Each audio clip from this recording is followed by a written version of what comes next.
você 2 versículos, eu quero ler o 34 e 35. Eu vou falando aqui, na hora que eu sentir que vocês cansarem, eu paro, tá? Você achou, amém? Está aqui no telão, né? Então vamos lá, 34 diz assim, ó. Então, ele chamou a multidão e os discípulos e disse: se alguém quiser vir após mim, negue-se a si mesmo, tome a sua cruz e siga-me.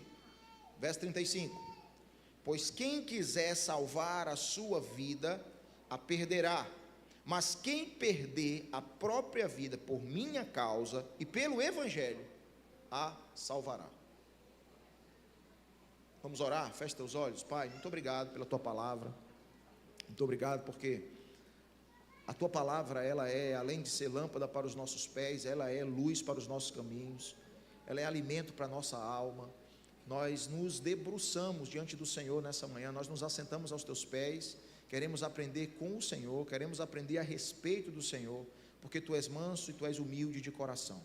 Muito obrigado, louvamos o teu nome por tudo que o Senhor tem feito nessa casa. Obrigado por cada irmão que chegou até aqui, que o Senhor continue então nos conduzindo e nos instruindo em nome de Jesus, amém? Irmãos, esses versículos que nós lemos aqui, eles ocupam um lugar central no Evangelho de Marcos, não é? Eles estão no centro do Evangelho de Marcos. Isso aqui, essa fala de Jesus, ela acontece logo depois que Pedro reconheceu que Jesus era o Cristo, não é? Eu costumo dizer que aqui essa fala de Jesus, ela acontece logo depois de uma prova, porque se nós formos olhar esse texto pela perspectiva de Mateus, por exemplo, você vai ver que os primeiros capítulos de Mateus, ele investe tempo ensinando a respeito de quem Jesus era, ele fala a respeito de quem Jesus era, então ele começa a ensinar quem era ele mesmo, ele começa a falar sobre a sua identidade, sobre a sua vida, sobre a sua obra, não é? E começa então nos primeiros capítulos ficar claro quem era Jesus.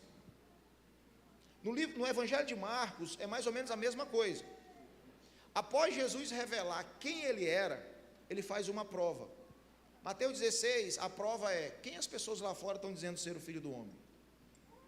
É como se ele estivesse dizendo assim: deixa eu ver se vocês alcançaram o entendimento daquilo que eu estava ensinando. Então ele faz um teste para ver o nível de conhecimento da multidão, das pessoas de fora, e ele faz um teste para saber o nível de conhecimento e de entendimento daqueles que caminhavam com ele. Então ele fala assim: quem as pessoas lá fora dizem ser o Filho do Homem? Mateus 16. Aí todo mundo tem uma opinião, todo mundo fala, uns falam que tu é Elias, outros falam que tu é Jeremias, outros falam que tu é um dos profetas, não é? Aí então ele volta à prova por lá de dentro.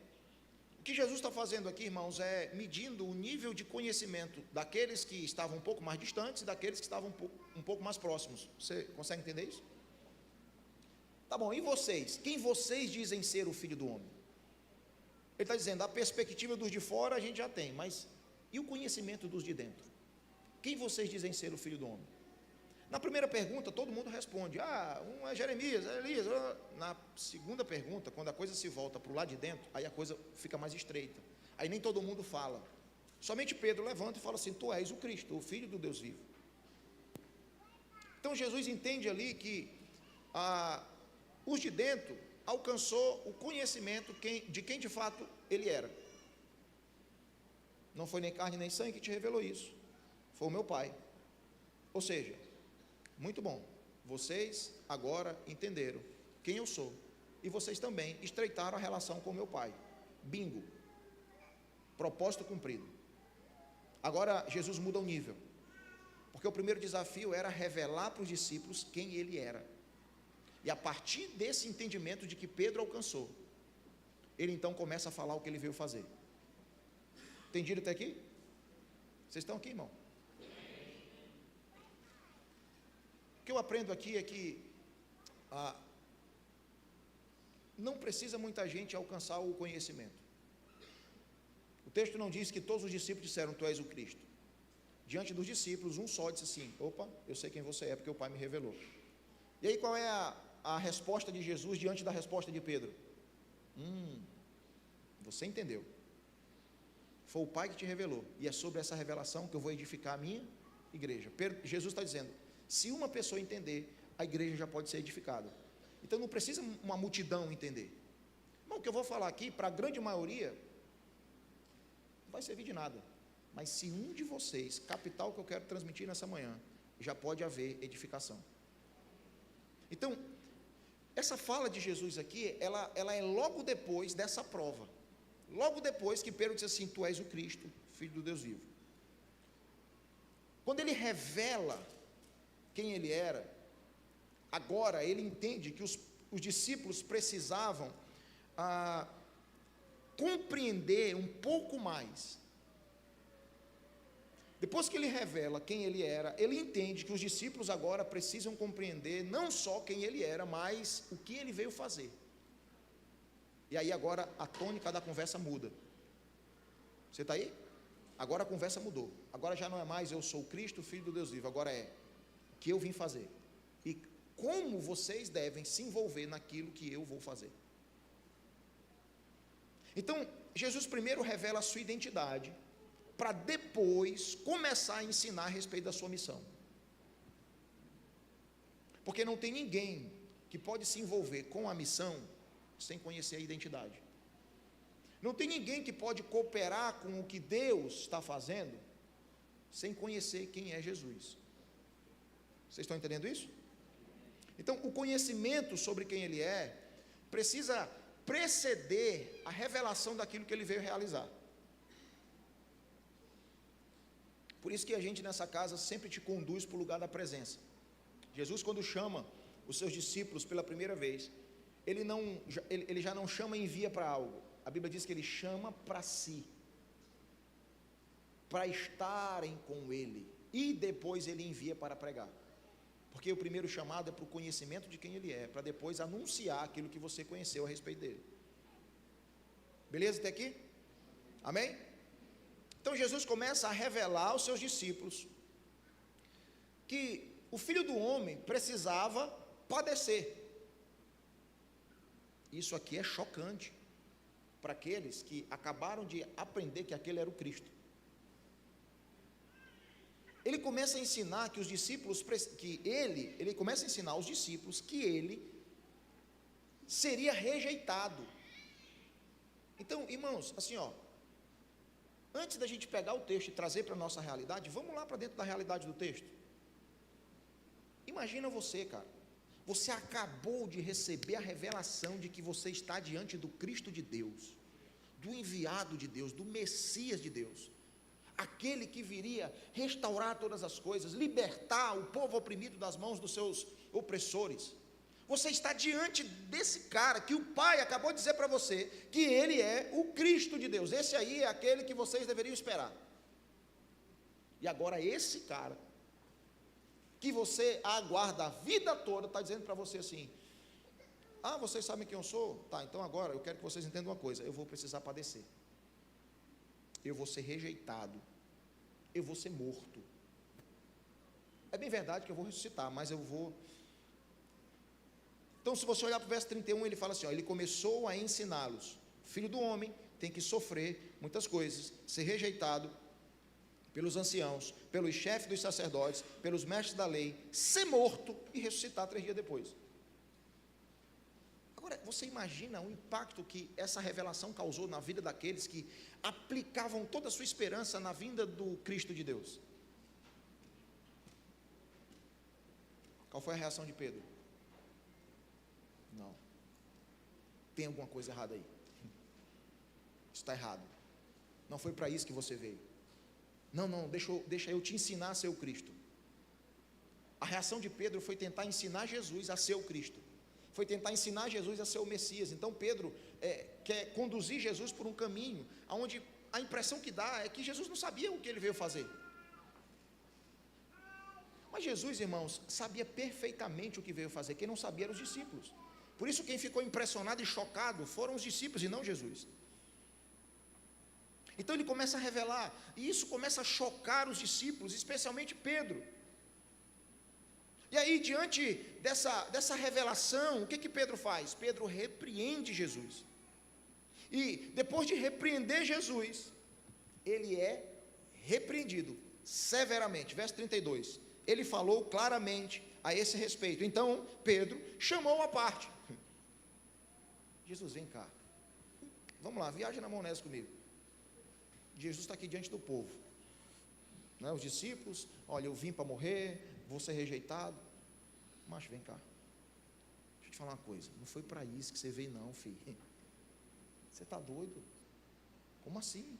Como é que o pai me disse que tu é o Messias, que tu é o Cristo, e agora tu está dizendo para mim que vai morrer, vai ser rejeitado? Não, macho, você tinha que vir montado num cavalo, com a espada na mão, para cortar o pescoço da galera. Então, Pedro chama Jesus e tenta repreendê-lo. Aí, olha só, verso 33, Jesus, porém, voltou-se, olhou para os seus discípulos, repreendeu Pedro, dizendo, para trás de mim, Satanás, pois você não pensa nas coisas de Deus. Irmão, qual é o problema de Pedro aqui? O problema de Pedro foi falar alguma coisa para Jesus? Não, o problema de Pedro foi pensar equivocadamente. Então, a maioria dos nossos problemas não está no que falamos, está na nossa mentalidade. Porque muitos de nós falamos coisas, mas pensamos de outra forma. Você está aí? Então Jesus fala assim, cara, o diabo dominou tua mente. Pedro chama Jesus em particular para repreendê-lo. Aí Jesus ouve Pedro, a Bíblia diz que ele volta para diante de todo mundo, olha para Pedro e fala assim, para trás de mim, Satanás. Sabe o que eu aprendo aqui? Eu aprendo aqui que você precisa deixar muito claro para todo mundo, céus, terra, anjos e principados, o entendimento que você alcançou. Então Jesus não repreende Pedro em particular, ele repreende Pedro diante de todo mundo. Você está aí, irmãos? Então, depois daqui, Jesus começa a falar não somente com os seus discípulos mais. Verso 34 diz o quê? Ele chamou a multidão. Até aqui o papo é Jesus discípulo. Só que agora a conversa já não é mais íntima, agora a conversa se torna pública. Ele chama a multidão. E ele agora começa a falar para a multidão. Ele já não fala mais só para os discípulos. Por que ele fala para a multidão? Ele fala para a multidão porque a partir daqui, o que indica é que a mensagem que ele começa a transmitir não é apenas para os 12. O que Jesus falaria a partir daqui serve para todo aquele que deseja segui-lo. Então, até o momento, a conversa, Satanás, quem eu sou, papapá, eu vim morrer, não sei o que, é para os discípulos, é para os íntimos. Mas a partir daqui, ele chama a multidão e agora a tônica da conversa muda. E o que ele começa a falar para a multidão? Se alguém quiser vir após mim, negue-se a si mesmo. Ele está dizendo assim, isso aqui, esse princípio que eu estou ensinando para vocês, não é só para os meus discípulos, é para todo mundo que deseja me seguir. Então isso que Jesus falou aqui, é para você que está sentado aqui hoje nessa manhã. Agora vamos trazer o texto para cá. Isso que Jesus falou aqui é para todos aqueles que um dia desejaram seguir Jesus e que um dia desejará seguir Jesus.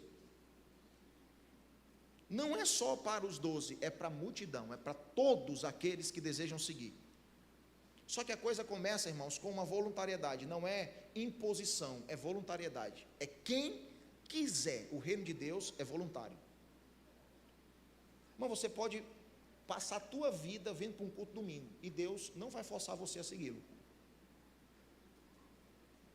Precisa começar com uma disposição sua, quem quiser me seguir. Por isso que dificilmente tu vai me ver dizendo, cara, vamos lá, moço, tu desviou, rapaz, não, meu irmão, Se você não quer, beleza, nós vamos continuar sendo amigos. Cara, mas eu sou um traidor. Você pode ser amigo de traidores, irmão. Quando Judas foi beijar Jesus, ele falou assim: meu amigo, o que você tem que fazer, faça logo. Não tem problema, você não precisa ser só amigo de crente. Você pode ter amizade fora do grupo, fora da igreja. Aleluia. Então o reino de Deus é um reino que, para segui-lo, você precisa decidir seguir. Isso aqui é para todos aqueles que desejam seguir Jesus. Amém? Todos aqueles que desejam seguir Jesus em todos os tempos.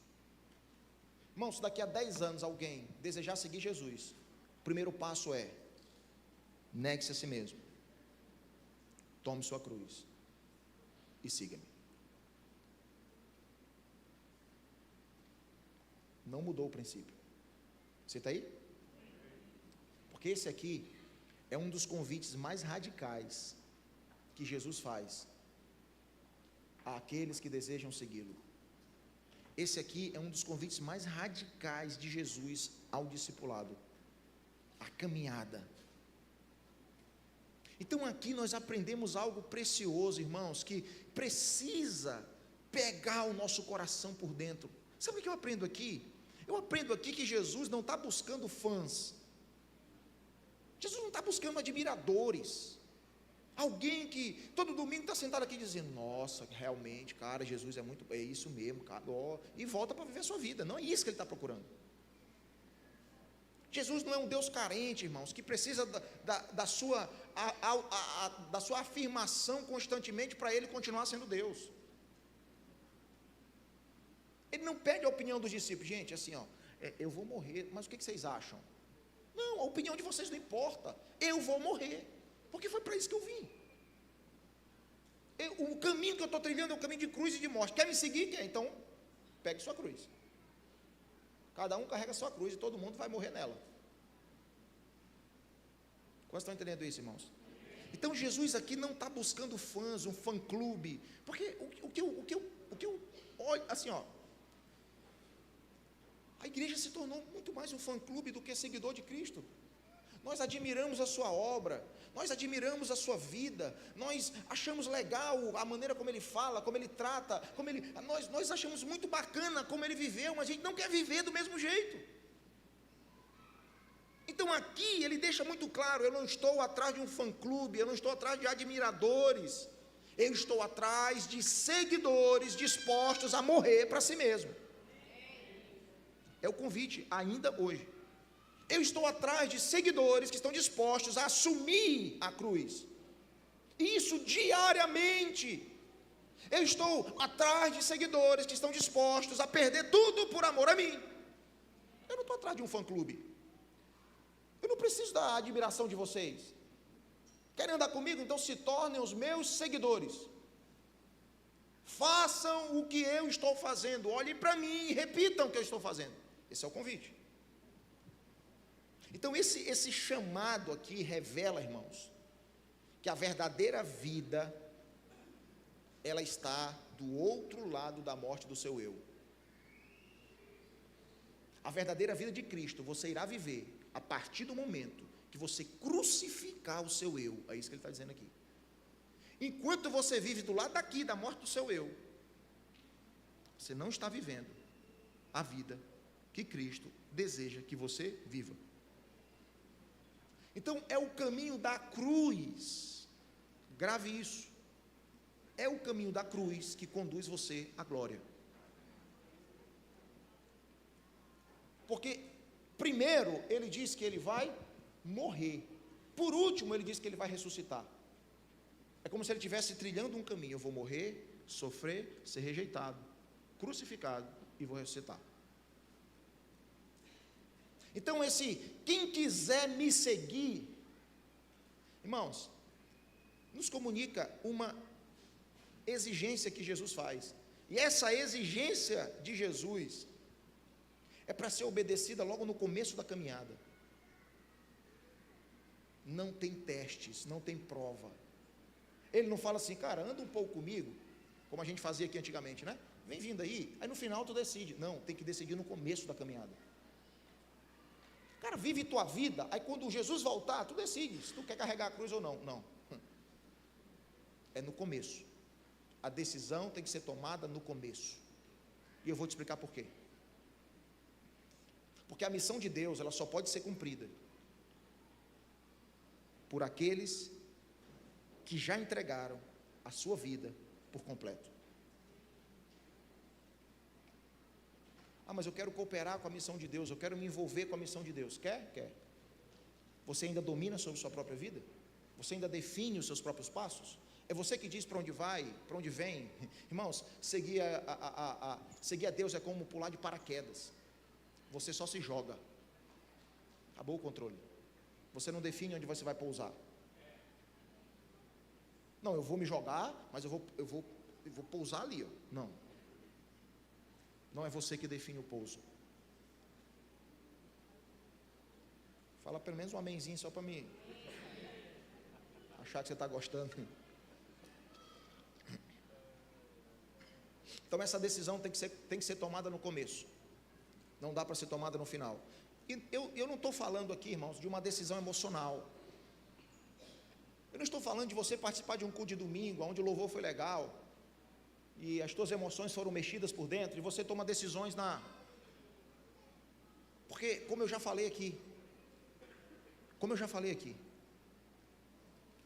quando Deus te pede alguma coisa, Ele não quer que você entregue por impulso, Ele não quer que você entregue pela emoção, Ele quer que você entregue pela convicção, Ele quer que você entregue por amor. Abraão, nós vamos usar o exemplo de Abraão. Abraão, eu quero que você me entregue Isaque. Você já leu o texto? Deus fala assim: Abraão, anda um caminho de 3 dias para me entregar Isaque. Aqui, Abraão fica sabendo do que Deus quer, mas Deus não quer receber logo. Anda um caminho de 3 dias. Sabe por quê? Porque 3 dias é tempo suficiente para as emoções se acalmarem dentro de você. 3 dias é tempo suficiente para você pensar, para você parar e calcular a rota. Porque seria muito legal Deus chegar e dizer assim: bora Abraão, bora agora, entrega Abraão, pum, matou o filho. 3 dias depois ele diz assim: meu Deus do céu, o que eu fiz, gente? Porque a maioria das nossas entregas é por impulso. A maioria das nossas entregas é pela emoção. O que a gente entrega domingo, a gente quer tomar de volta na quarta, quando as emoções se acalmam. Deus aqui, meu Deus, oh Jesus, eu vou te buscar, segunda-feira, papai, você já esqueceu. Comer um galeto depois do culto, as emoções já se acalmaram, a entrega que você deu, você já está puxando de volta. O que você entrega por impulso, você quer tomar de volta, irmão. O que você entrega pela emoção, você quer tomar de volta. Você não deixa com ele aquilo que você entregou por impulso. Sabe o negócio que você entrega uma ponta e segura a outra? Ele vai puxando, tu puxa de volta. Abraão anda 3 dias, irmão. Se fosse por impulso, bora Abraão, entrega, pum, Abraão entregou. Mas ele fala assim: não, você vai andar 3 dias com seu filho do lado, olhando para ele, dizendo: rapaz, o que eu estou fazendo da minha vida, cara, isso aqui é loucura. Irmão, eu tenho 3 filhos. Quando eu penso nisso, eu começo a suar frio. Imagina você, quantos pais tem aqui, pai? Imagina você andando com o seu filho do lado, 3 dias. Você está indo para onde? Para o shopping? Não, eu estou indo matar o meu filho. Uma coisa é entregar quando Deus pediu, outra coisa é passar 3 dias olhando para ele, dizendo: meu Deus, estou indo matar esse menino, estou indo entregar ele. Irmão, é matar mesmo, pegar o punhal e enfiar. Eu estou indo matar. E ainda assim, levantar o cutelo. E Deus dizer: para, porque agora eu sei que o que você ia me entregar não era por impulso, é por amor. Não precisa mais entregar não, porque eu sei que aquilo que você está me dando não domina mais sobre sua vida, porque não tem emoção aqui. Sim, irmãos, nós podemos adorar a Deus com a nossa emoção, e é bom,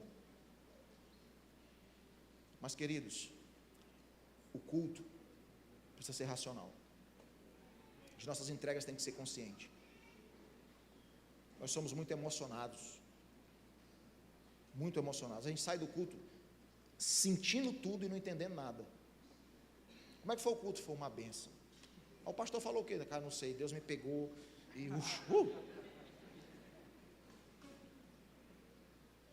Tá, mas o que você entendeu? Lembra do que Jesus falou para Pedro? Você não pensa nas coisas de Deus. Irmão, crente pensa. Sabia que crente pensa? Para muitos isso aqui é loucura, é ser frio espiritualmente. Pensar para muitos é loucura, você tem que agir na emoção. Não, irmão, anda 3 dias, deixa as emoções se acalmarem. Porque o que você entrega domingo emocionado, você vai querer tomar de volta na segunda-feira, quando você estiver consciente. Quantos estão entendendo isso, irmãos? Então eu não estou falando de decisões emocionadas. Rapaz, Deus no culto falou para mim que eu vou embora. Irmão, se eu fosse atrás de gente que chegou para mim dizendo que Deus mandou ele ir para algum lugar, depois de um culto, do mover de Deus, aqui, eu não vou nem para as cidades que eu ando por aí não, vou dizer só aqui já teve gente que disse que ia embora para Venezuela. Pastor, Deus mandou ir para Venezuela, o cara hoje está no Quatraque. Teve uma vez numa escola que chegou chorando, dizendo, Deus mandou entregar a vida no Afeganistão para morrer. Para morrer, meu filho? Pô, vai, meu filho, vamos te mandar para o Afeganistão, vai morrer no Afeganistão. Hã? Virou fotógrafo lá em São Paulo. De vez em quando eu mando uma mensagem para ele, como é que está aí a faixa de Gaza?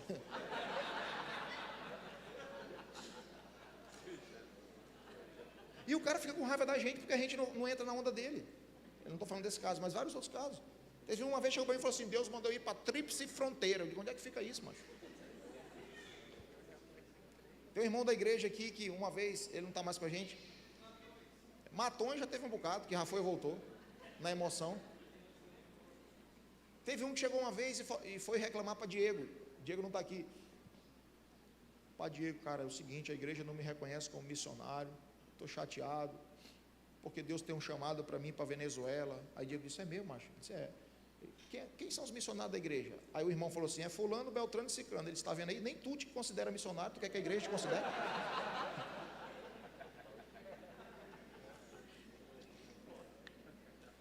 Não estou falando dessa entrega emocionada, irmãos. Eu não estou falando de uma disposição momentânea. A maioria das pessoas dessa casa que falam para mim que tem um chamado para alguma coisa, para algum lugar, para fazer alguma coisa, a gente vai provar as suas emoções. 3 dias, anda 3 dias aí. Só que para Deus um dia é como 1000 anos, né? Você pode andar 3000 anos. A gente vai provar as emoções. Eu não estou falando de uma decisão emocionada, eu não estou falando, irmão, de uma disposição momentânea, eu estou falando de uma entrega radical. De uma entrega radical, de uma entrega profunda, de uma entrega contínua. Você entende isso? Eu estou falando de algo que toca as camadas mais íntimas da sua alma, aquilo que toma conta de você e redefine toda a sua existência. É disso que eu estou falando.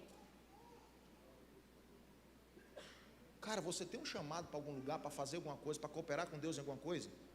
Enquanto isso não tomar conta de você e você começar a modelar sua vida para isso, é só emoção. Só emoção. Então, meus irmãos, enquanto houver em nós um desejo de preservar o controle das coisas, enquanto houver em nós um desejo de garantir a nossa segurança pessoal, enquanto houver em nós o desejo de manter as nossas zonas de conforto, nós não estaremos prontos para cooperar com o propósito de Deus. Não estaremos, esquece. Porque o propósito de Deus, ele exige não apenas abandonos de bens, não é disso que eu estou falando. Eu estou falando, irmãos, de uma rendição total ao propósito e à vontade de Deus. Eu estou falando de você se render totalmente. Eu estou falando de você abandonar o seu direito de decidir por si mesmo. É disso que eu estou falando. Eu estou falando para você que é deixar de lado o seu direito de construir os próprios planos. É disso que eu estou falando. É mais profundo do que uma decisão emocional. Estou falando para você, irmãos, que é abrir mão do seu direito de garantir a sua própria trajetória de vida. É Jesus no Getsemane dizendo: se fosse por mim, eu não ia para aquela cruz. Mas não leve em consideração a minha vontade. Não te importa com o que eu quero. Aqui começa a entrega da sua vida. Senhor, os meus planos é esse. Eu quero ficar rico, eu quero... mas assim, isso aqui é só os meus planos. Não te importa com isso não. Isso aqui é viagem da minha cabeça. Faça a tua vontade na minha vida. Aí, meu amigo, aí a coisa muda. A coisa muda. Você concorda comigo? É esse tipo de gente que o Senhor está procurando para cooperar com a sua missão nesses dias. Você viu a camisa dos irmãos que estavam aqui? Os povos. Tem coragem de ir para... Quem tem coragem de ir para uma altura dessa do campeonato, ir para o Oriente Médio, irmão? Pau quebrando lá, caindo bomba mais do que está caindo chuva aqui em São Luís. Quem tem coragem de perder a vida, cara? Não, deixa só eu enterrar o meu pai, deixa só eu casar, deixa só... Esses dias meu filho me perguntou: pai, quando Jesus voltar a gente vai casar? Porque assim, eu vi um desejo dele, que o bichinho está querendo casar, né? A gente quer, sempre tem mas tem isso aqui, sabe? E somos nós. É uma criança, um adolescente. E a nossa mentalidade como igreja é uma mentalidade de adolescente. Não, eu até vou, mas deixa logo eu terminar bem aqui meu negócio. Deixa logo eu fazer aqui rapidinho. Irmão, seguir Jesus é se unir a Ele em um caminho de entrega. Isso é seguir Jesus. Seguir Jesus é ser um com Ele nessa jornada de cruz. Se você não quer uma vida de cruz, não siga Jesus. Siga Maomé, siga Allan Kardec, siga Chico Xavier, siga qualquer outra coisa. Vá para o arraial, para o carnaval, vai viver sua vida. Porque seguir Jesus é trilhar um caminho de entrega total. Isso para mim, para você e para todo aquele que quer ser um seguidor de Cristo. Ah, mas eu sou pobre. Ah, mas eu sou rico. Não interessa. Não se trata apenas de admirar Jesus à distância, irmãos. Não é disso que eu estou falando. Estou falando de imitá-lo, de acompanhá-lo no caminho que ele escolheu trilhar. E o caminho que ele decidiu trilhar é um caminho de cruz. Eu estava falando ontem para os líderes aqui, sabe, Pedro, quando ele escreve a sua primeira carta, Pedro escreve para um povo que estava padecendo, estava debaixo de sofrimento. Bota para mim aqui 1 Pedro 5,12, por favor. Pedro, Pedro botando Pedro. Égua já, moço.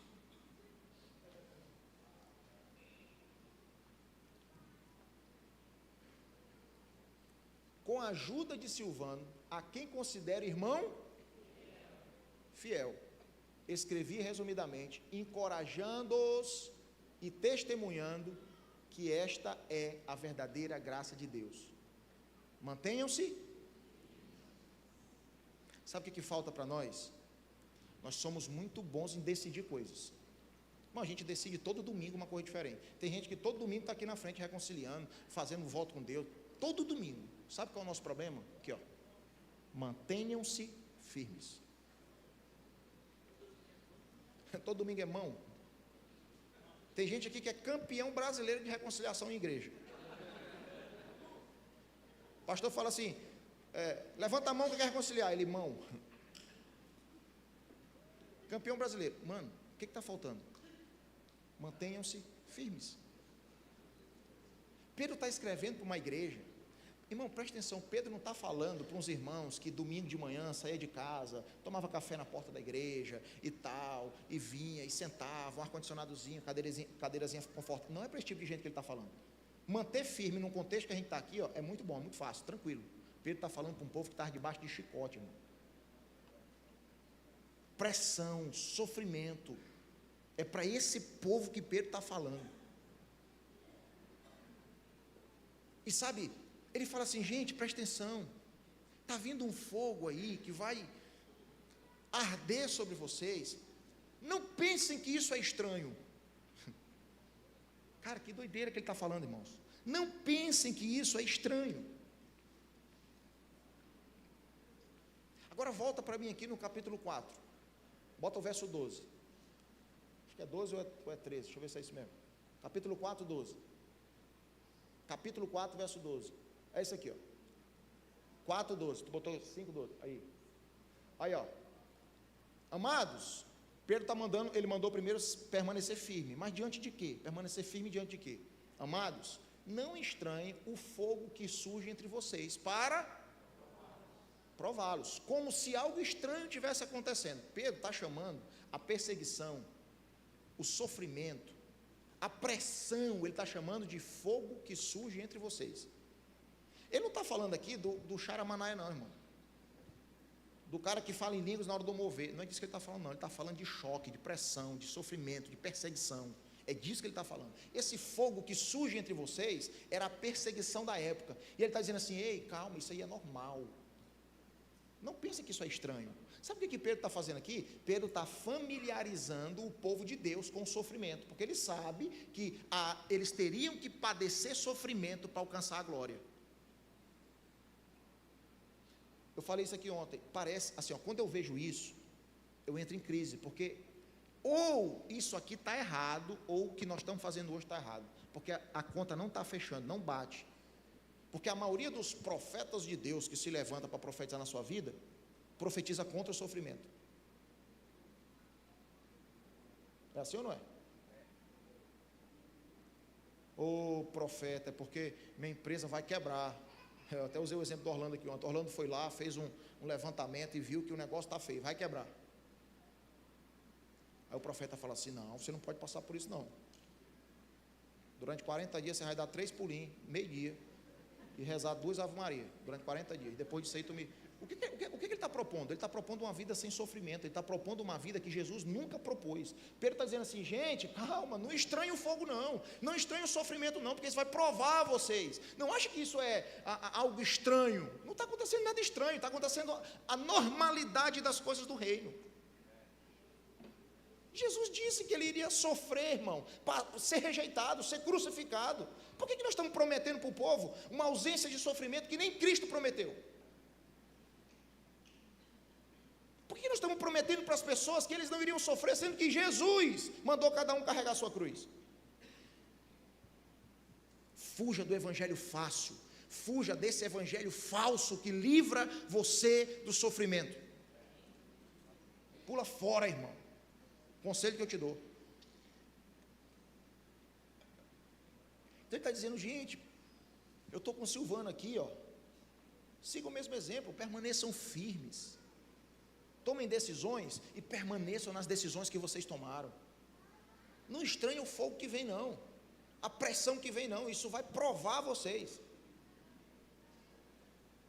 Você vai sair mais forte do outro lado, irmãos, mais convicto. Você está entendendo isso? Então não se trata de admirar Jesus de longe, se trata de imitar Jesus, se trata, irmãos, de seguir Jesus num caminho que ele escolheu trilhar, um caminho que vai conduzir à morte, um caminho que vai conduzir à cruz, à morte do seu eu, mas que no final resulta na verdadeira vida. Só existe um caminho que te leva à verdadeira vida, é o caminho da cruz. Qualquer outro caminho te desvia da verdadeira vida. Então você escolhe, quer trilhar um caminho muito bom, confortável nessa vida? Prepare-se para o sofrimento eterno. Quer trilhar um caminho de cruz nessa vida? Prepare-se para a glória eterna. Esse é o paradoxo do reino de Deus, irmãos. É isso aqui. Quem tenta preservar a sua vida, irá perdê-la. irá perdê-la. Agora, quem a perder, quem a entregar, por amor a Cristo, por amor à sua missão, vai reencontrar o seu verdadeiro propósito de vida. Você consegue entender isso?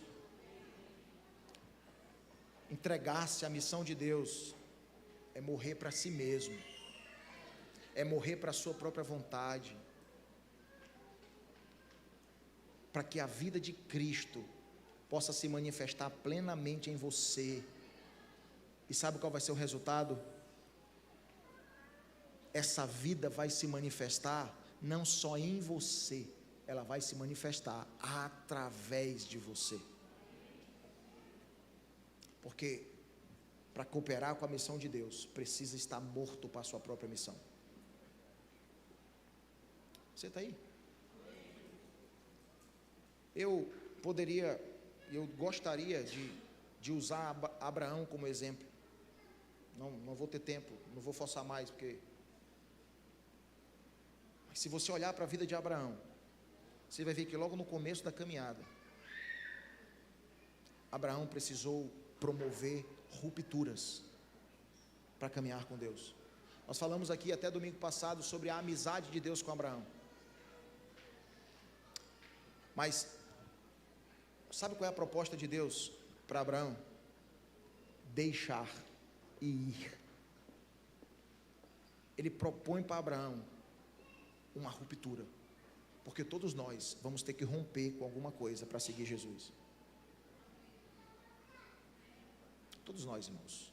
Não tem ninguém nessa reunião aqui que está livre o suficiente para seguir Jesus da maneira como Ele propõe. Nenhum de nós.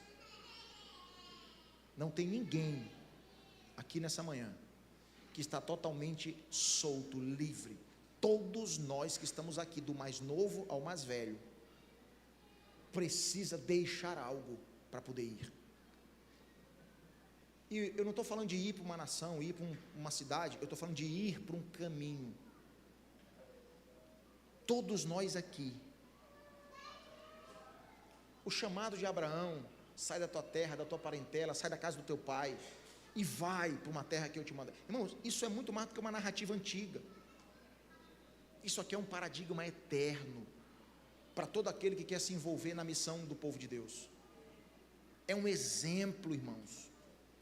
Todo discípulo que entendeu o seu chamado para caminhar com o Senhor deve olhar para Abraão como uma referência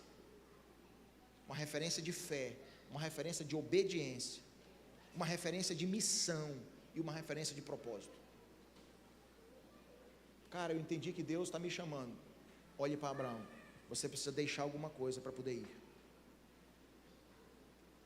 Eu queria terminar essa reunião orando com você. Depois a gente termina. Mas eu sinto de orar por você.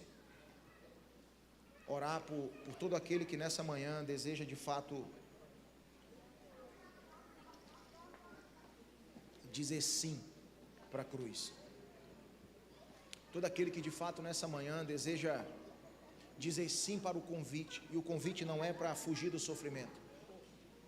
Irmãos, Jesus nunca falou que você não sofreria. Deixa eu te falar uma coisa, olha para mim aqui, não se distraia não. O que eu vou te falar agora vai proteger seu coração. Jesus nunca prometeu que você não sofreria. Se alguém, um pastor, um homem de Deus, uma mulher de Deus, um padre, qualquer pessoa, se ele prometer para você que Jesus propõe uma vida sem sofrimento, ele está totalmente equivocado. Jesus nunca disse que nós não sofreríamos. Ele sempre disse que nós não sofreríamos sozinhos. A promessa nunca foi: vocês nunca vão sofrer. A promessa foi: eu estarei com vocês todos os